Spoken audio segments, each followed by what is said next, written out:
Now, you remember in the last section, we learned that we are going to run into some really big issues when we're using a functional component with this geolocation API.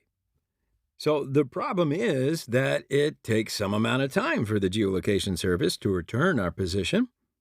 And by the time it returns our position, we've already rendered our app component on the screen, and we have to somehow tell our component to re-render itself or update the content on the screen right after the success callback. So the solution is to create a class-based component instead of the functional one that we are currently using. So once we move over to a class-based component, we're then going to be able to use the React state system and lifecycle methods. So we're going to learn these two different methods at the same time. You ready? All right. So here are some rules of creating a class-based component. First off, we must create a JavaScript class. JavaScript classes were introduced with ES 2015. Now, the second requirement is that the class that we create must have extends worth. Then we're going to say react.component. We're going to talk more about exactly what that means in just a moment when we refactor the app. And then finally, the other rule or requirement of our class-based components are that they must define a render method that is going to return some JSX. So with all that in mind, let's flip back over to our code editor, and we're going to start to refactor our app component. Now, I'm going to leave this functional component just right here so we can easily make some comparisons between the functional and the class-based implementation of our app. So just leave it there. Now, I say class app extends react.component.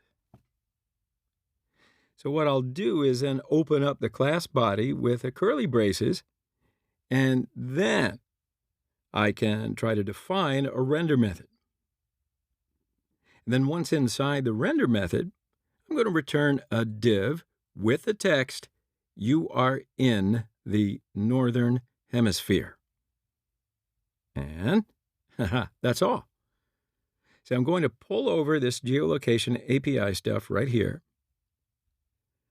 So I'm going to cut all that and paste it down into the render method like so. And then I'm going to just delete the functional component. Okay, so now I want to tell you a little bit about this extending React component thing right here.